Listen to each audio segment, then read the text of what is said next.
Hello student, good morning. मैं गोकुल आज आपके लिए इस वीडियो में लेके आया हूँ क्लास 8 विज्ञान चैप्टर नंबर हमारा 10 चल रहा था, किशोरावस्था की ओर। तो इसमें हमने इस चैप्टर का जो पार्ट फर्स्ट पढ़ा था तो उसमें हमने किशोरावस्था के बारे में पढ़ लिया था। और इसकी जो उम्र होती है वो कब से लेकर जैसे 11-12 से लेकर 18-19 वर्ष तक की जो काल होता है वो किशोरावस्था होता है, उसके बारे में हमने अच्छे से जान लिया था। और आज के इस पार्ट के अंतर्गत हम जो पढ़ेंगे वो पढ़ेंगे यौनारंभ में होने वाले परिवर्तन। यौनारंभ में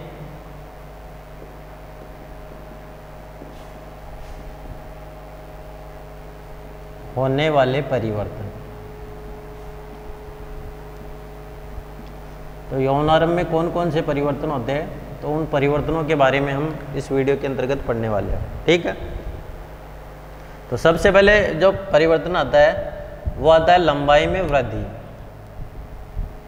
लंबाई में वृद्धि, तो लंबाई में वृद्धि जो होती है, जैसे जैसे यौनारंभ प्रारंभ होता है तो जो बच्चा होता है या जो व्यक्ति होता है, बच्चा मान लो, तो उसकी लंबाई में वृद्धि होने लगती है।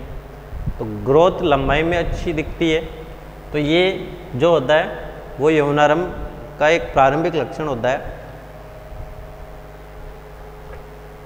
और ये जो लंबाई में वृद्धि जो यौनारंभ होता है तो उसमें लंबाई में वृद्धि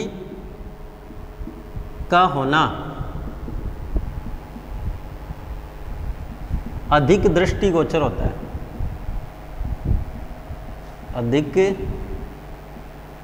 दृष्टिगोचर होता है, यानी जैसे जैसे आयु बढ़ती है तो उसके उपरांत लंबाई में जो बच्चा होता है उसकी लंबाई में वृद्धि होती है।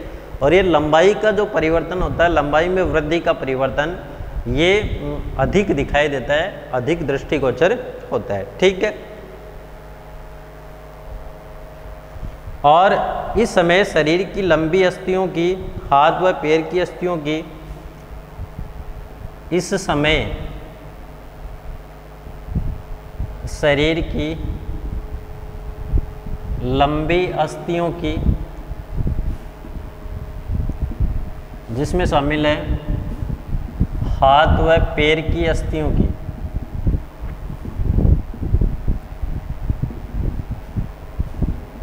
लंबाई में वृद्धि होती है। तो हाथ और जो पैर की खासकर जितनी भी अस्थियां हैं, हड्डियां हैं, तो उन अस्थियों की लंबाई में क्या होती है, वृद्धि होती है। और व्यक्ति लंबा हो जाता है। और व्यक्ति लंबा हो जाता है। व्यक्ति का मतलब यहाँ पे जो बच्चा है वो क्या हो जाता है, लंबा हो जाता है। और लंबाई में जो वृद्धि है वो परिलक्षित होती है, दृष्टिगोचर होती है। तो ये आपको एक बात है वो ध्यान में रखने की आवश्यकता है। तो इसके लिए हम एक क्रियाकलाप करते हैं। अब ये क्रियाकलाप क्या कहता है लंबाई में वृद्धि के लिए। अब इस क्रियाकलाप में हमें लड़के और लड़की की लंबाई को एक चार्ट में दर्शाना है, जिसमें कुछ लड़के हैं और कुछ लड़कियां हैं। तो इन सभी की जो लंबाइयां हैं, इन लंबाइयों को इस क्रियाकलाप के द्वारा हम एक चार्ट के अंदर प्रदर्शित करेंगे, जैसा कि आपको एक सारणी के द्वारा इसको समझने वाले हैं। ठीक है, जैसे 11 वर्ष की आयु तक का एक लड़का अपनी पूर्ण लंबाई का चार्ट में जब हम प्रदर्शित करते हैं तो हम पाते हैं, हम एक उदाहरण के जैसे 11 वर्ष की आयु का, 11 वर्ष की आयु का जो लड़का है अपनी पूर्ण लंबाई का, 11 वर्ष की आयु का लड़का अपनी पूर्ण लंबाई का, यानी उसके जीवन काल में शरीर की जितनी लंबाई होती है अस्थियों की, पूरे शरीर की, तो यदि जो लड़का होता है 11 वर्ष की आयु का, वो अपने पूर्ण लंबाई का कितना प्रतिशत, 81% लक्ष्य प्राप्त करता है। कितना प्रतिशत, ध्यान रखना, 81% लक्ष्य प्राप्त करता है। तो 81% बढ़ जाता है जब वो 11 वर्ष का होता है, और उसके बाद में जो 19% जो वृद्धि होती है वो 19% 11 वर्ष के उपरांत देखने को मिलती है, जबकि एक लड़की अपनी पूर्ण लंबाई की 88% तक पहुंच जाती है। और 11 वर्ष की जो लड़की होती है, लड़की अपनी पूर्ण लंबाई का, अपनी पूर्ण लंबाई का 88% लक्ष्य प्राप्त करती है, लक्ष्य प्राप्त करती है। यानी बच्चा जो होता है, लड़का होता है, वो 11 वर्ष की उम्र में 81% लंबाई का लक्ष्य प्राप्त कर लेता है, और लड़कियां जो है वो 11 वर्ष में 88% लंबाई का लक्ष्य प्राप्त कर लेती है। इसका मतलब हम ये कह सकते हैं कि जो किशोरावस्था का काल होता है उसमें जो किशोरावस्था शुरू होती है वो लड़कियों में तीव्र गति से शुरू होती है, और लड़कों में उसके 1 या 2 साल के उपरांत क्या होती है, शुरू होती है। तो ये आपको इसमें ध्यान रखना है। ये आंकड़े प्रतिनिधि के मात्र है, और जो हम सारणी बनाएंगे ये हमने अपने एक दिमाग से बनाई है। तो यदि हम इसको व्यक्तिगत या अलग अलग बच्चों के रूप में इसको लिखें तो उन आंकड़ों में कुछ भिन्नता परिलक्षित हो सकती है। तो अब एक सारणी के द्वारा इसको हम समझेंगे। तो सारणी हमारी रहेगी, जैसे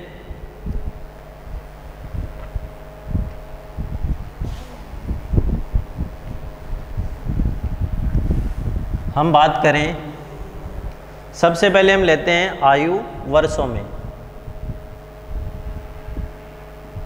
तो आयु जो है वो वर्षों में लेनी है, ठीक है। उसके पश्चात पूर्ण लंबाई का प्रतिशत,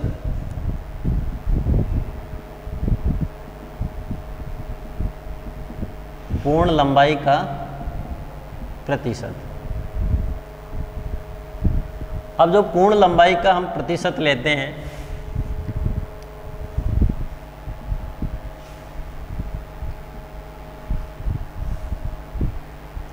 अब इस पूर्ण लंबाई के प्रतिशत में हम सबसे पहले लेते हैं लड़के, और उसके पश्चात हम लेते हैं लड़कियां, ठीक है। अब जैसे हम बात करते हैं 8 वर्ष से लेकर 18 वर्ष की आयु तक, जैसे 8, 9, 10, 11, 12, 13, 14, 15, 16, 17 और 18। अब इसका हम यदि प्रतिशत के रूप में देखें तो हम इसको प्रतिशत किस प्रकार से इसकी ज्ञात कर सकते हैं।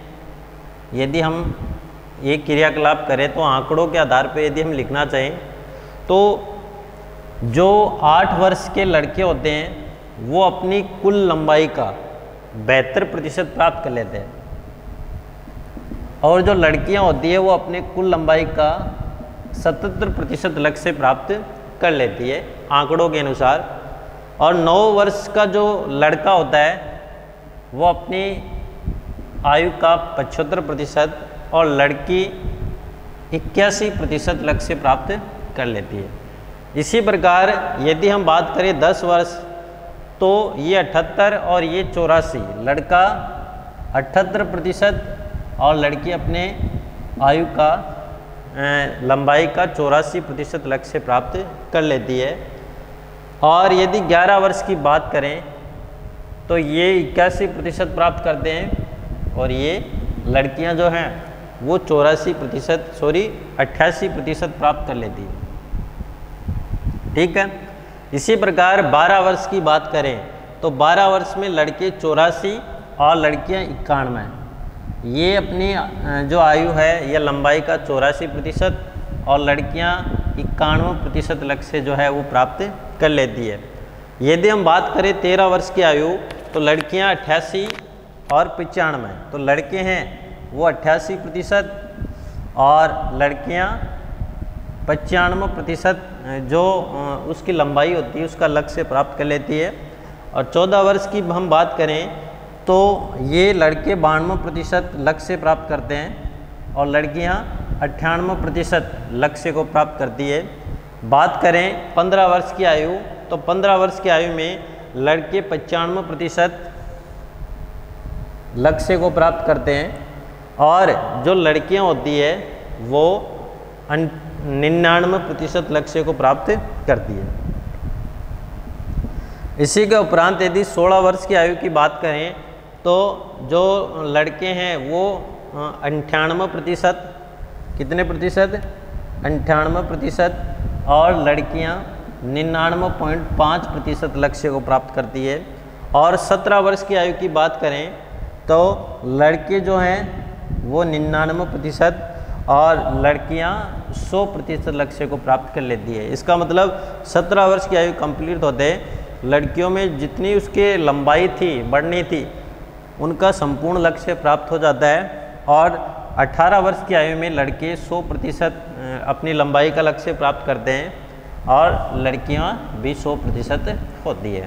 तो इस प्रकार जो है वो हमने एक सारणी के द्वारा जो आयु की कुल लंबाई का प्रतिशत है, जो लक्ष्य है, प्रतिशत लक्ष्य, वो किस प्रकार प्राप्त होता है वो हम देख सकते हैं। ठीक है, अब उसके उपरांत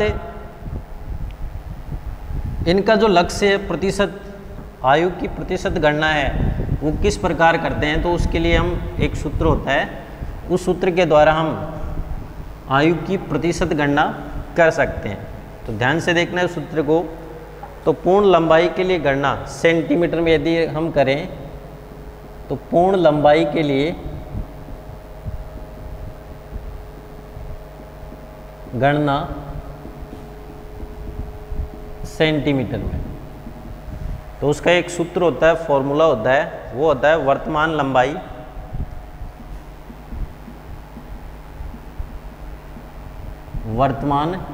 लंबाई ये किस में होती है?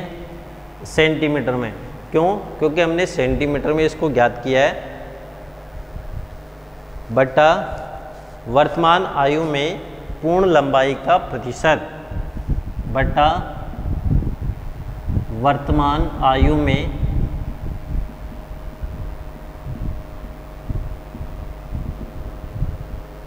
पूर्ण लंबाई का प्रतिशत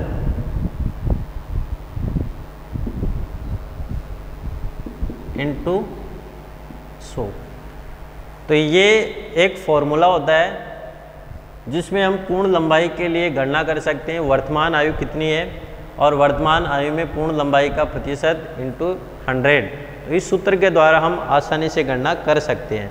जैसे हम एक उदाहरण के द्वारा इसको समझने का प्रयास करते हैं। जैसे उदाहरण है, एक लड़का जिसकी आयु 9 वर्ष है, एक लड़का जिसकी आयु 9 वर्ष है। कितनी वर्ष है? 9 वर्ष है। एक लड़का जिसकी आयु 9 वर्ष है तथा लंबाई 120 सेंटीमीटर है, तथा लंबाई 120 सेंटीमीटर है। तो अब देखो वर्तमान लंबाई दे रखी है 120 सेंटीमीटर और आयु का मान दे रखा है, पूर्ण लंबाई का प्रतिशत हम ज्ञात करते हैं। वृद्धि काल की समाप्ति पर उसकी अनुमानित लंबाई होगी, तो वृद्धि काल की समाप्ति पर उसकी अनुमानित लंबाई होगी।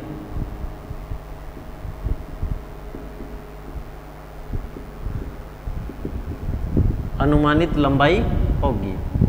तो कितनी लंबाई हो सकती है? तो इधर देखना वर्तमान लंबाई, तो वर्तमान लंबाई कितनी दे रखी है? 120 सेंटीमीटर। तो फॉर्मूले में हम मान रखते हैं, तो वर्तमान लंबाई कितनी है? 120 सेंटीमीटर। वर्तमान आयु में पूर्ण लंबाई का प्रतिशत, तो वर्तमान आयु में पूर्ण लंबाई का प्रतिशत, तो देखो कितनी दे रखी है? 9 वर्ष। एक लड़का जिसकी आयु कितनी है? 9 वर्ष।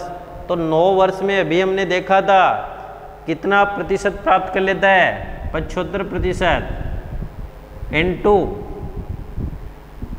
100। तो हम कैसे लिख सकते हैं 375 400 तो कितना आ जाएगा 40। तो क्या आ जाएगा पूर्ण लंबाई के लिए गणना सेंटीमीटर में यदि हम करें तो कितना हो सकता है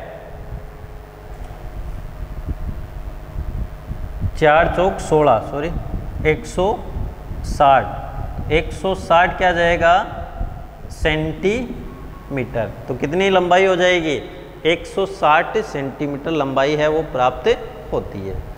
ठीक है, उसके साथ हम सेकंड क्रियाकलाप है उसको देखते हैं कि सेकंड क्रियाकलाप हम एक ग्राफी विधि के द्वारा इसको समझने का प्रयास करते हैं।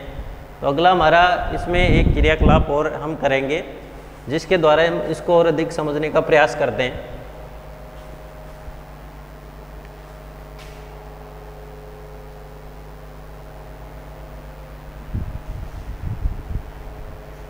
जैसे हम बात करते हैं ऊपर किए गए क्रियाकलाप के आंकड़ों का उपयोग करते हुए हमें एक ग्राफ बनाना है।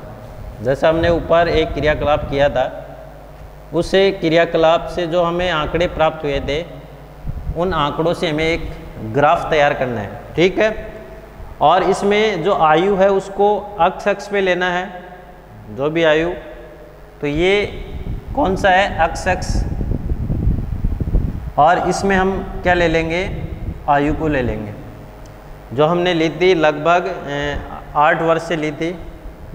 जैसे 8 है, फिर 9, 10, 11, 12, 13, 14, 15, 16, 17 और 18। ठीक है, तो ये आयु है इसको हमने यहाँ पे लिया अक्ष पर, और जो लंबाई में वृद्धि का प्रतिशत है उसको y अक्ष पे लेते हैं। जैसे ये यहाँ पे हम क्या लेंगे लंबाई में वृद्धि, लंबाई में वृद्धि का प्रतिशत, और ये ऊपर है क्या y एक्सिस। ठीक है, उसके उपरांत हमें जैसे हमने ली थी 65 से स्टार्ट करते हैं। ये 65 है, फिर 70 है, 75 है, 80 है, 85 है, 90 है और 95 है, और ये 100% हमें लक्ष्य प्राप्त होता है। ठीक है, अब उसके उपरांत हम इसको एक ग्राफ के रूप में निरूपित करें तो हम इसको इस प्रकार से निरूपित कर सकते हैं।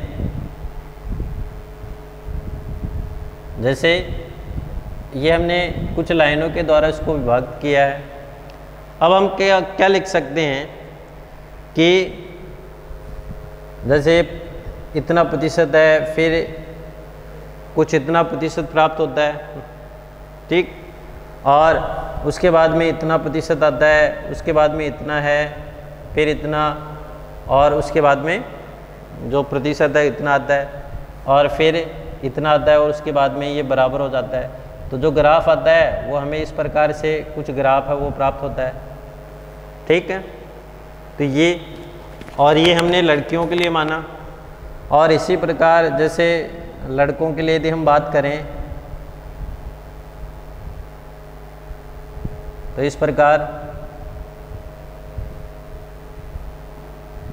इस प्रकार जो हम ग्राफ बनाते हैं उनकी लंबाई में वृद्धि के प्रतिशत और आयु के आधार पे, तो हमें कुछ इस प्रकार से जो है वो ग्राफ प्राप्त होता है। ठीक है, और ये जो ग्राफ है वो आयु के साथ बढ़ती लंबाई की प्रतिशत को प्रदर्शित करने वाला ग्राफ होता है। ठीक है, और इस ग्राफ के अनुसार हम ये बता सकते हैं कि जो प्रारंभ होता है तो प्रारंभ में लड़कियां लड़कों की अपेक्षा अधिक तीव्रता से बढ़ती है। तो प्रारंभ में लड़कियों की वृद्धि अधिक होती है और लड़कों की कम होती है। तो तीव्र गति से लड़कियां बढ़ती है, और 18 वर्ष की आयु तक दोनों अपनी अपनी लंबाई को प्राप्त कर लेते हैं। तो 18 वर्ष की जब आयु आती है तो ये दोनों अपनी अपनी लंबाई का पूर्ण प्रतिशत प्राप्त कर लेते हैं। सेकंड, अलग अलग व्यक्तियों की लंबाई में वृद्धि की दर भी भिन्न भिन्न होती है, क्योंकि वो उसके जेनेटिक्स के ऊपर डिपेंड करता है, खान पान उसके वातावरण के ऊपर डिपेंड करता है। तो ये सब उसके खान पान, वातावरण आदि के ऊपर डिपेंड करता है। कुछ यौनारंभ में तीव्र गति से बढ़ते हैं, जैसे यौनारंभ स्टार्ट होता है तो उसमें लंबाई का प्रतिशत तीव्र गति से होता है, और कुछ ऐसे होते हैं जिनमें जो लंबाई का प्रतिशत है वो बहुत कम होता है, ठीक है। और बाद में ये गति धीमी होती है, और कुछ जो है वो धीरे धीरे से क्या करते हैं, वृद्धि करते हैं, उसकी लंबाई धीरे धीरे बढ़ती है। उसके आधार पे हम एक बात और बता सकते हैं कि शरीर के सभी अंग समान रूप से वृद्धि नहीं करते। तो जैसे सबसे पहले हाथ और पैर की जो अस्थियां हैं उनमें तीव्रता से वृद्धि देखने को मिलती है, हाथ और पैर की अस्थियों में, ठीक है। और उसके उपरांत शीघ्र ही दूसरे भाग वृद्धि करके शारीरिक अनुपात को क्या कर लेते हैं, संतुलित कर लेते हैं, और जिससे जो व्यक्ति है या जो बच्चा है उसका शरीर क्या हो जाता है, सुडौल हो जाता है, अच्छे तरह से वो दिखने लगता है। सामान्यतः किसी व्यक्ति की लंबाई उसके परिवार के किसी न किसी सदस्य के लगभग समान होती है। जैसे मान लो कोई परिवार का सदस्य है, परिवार के सदस्य के समान होती है। जो सामान्यतः लंबाई में वृद्धि है वो परिवार के कोई ना कोई सदस्य है उस सदस्य के समान होती है। इसका कारण है कि लंबाई माता पिता से प्राप्त जीन पर निर्भर करती है। जो आनुवंशिक लक्षण होते हैं जिसके बारे में हमने बात की, तो हम बोल सकते हैं कि माता पिता के आनुवंशिक लक्षणों, माता पिता के जीन के ऊपर निर्भर करता है। जीन जो गुणसूत्रों पर पाए जाते हैं, जो आनुवंशिक लक्षणों को एक पीढ़ी से दूसरी पीढ़ी में भेजते हैं। इसका मतलब माता पिता से प्राप्त जीन होते हैं, उन जीन के आधार पे हम उसकी लंबाई की गणना, उसको हम तुलना कर सकते हैं। और वृद्धि के वर्षों में उचित प्रकार का संतुलित आहार आवश्यक है। और जैसे जैसे किशोरावस्था होती है तो किशोरावस्था में शरीर का पूर्ण लंबाई, पूर्ण वृद्धि, पूर्ण विकास होता है। इसलिए इस अवस्था में शरीर जो है उसको क्या, अत्यधिक मात्रा में जो पोषक तत्व युक्त भोजन है, इसका मतलब हम बोल सकते हैं संतुलित आहार है, उसकी आवश्यकता पड़ती है, ठीक है। यह आहार क्या करता है, अस्थि, जितनी भी अस्थियां होती है, अस्थियां हैं, मांसपेशियां हैं, संतुलित आहार अस्थियों, मांसपेशियों और शरीर के अन्य भागों, जितने भी शरीर के अन्य भाग हैं, उन शरीर के अन्य भागों को पर्याप्त पोषण उपलब्ध कराता है और उसकी वृद्धि में सहायक होता है, ठीक है। तो ये आपको इसमें ध्यान रखना है। तो यौनारंभ में होने वाले परिवर्तन में हमने सबसे पहले उसकी लंबाई जो है उसमें किस प्रकार से परिवर्तन होता है, तो इस वीडियो में हमने लंबाई में परिवर्तन को कुछ क्रियाकलापों, कुछ उदाहरणों के द्वारा हमने पढ़ा। और अगले हमारा जो वीडियो रहेगा उसमें हम और अन्य उदाहरण हैं उनके द्वारा जो शरीर की लंबाई की वृद्धि के लिए कौन कौन से कारक उत्तरदायी होते हैं, उन सब को बारे में हम अगले वीडियो के अंतर्गत चर्चा करेंगे।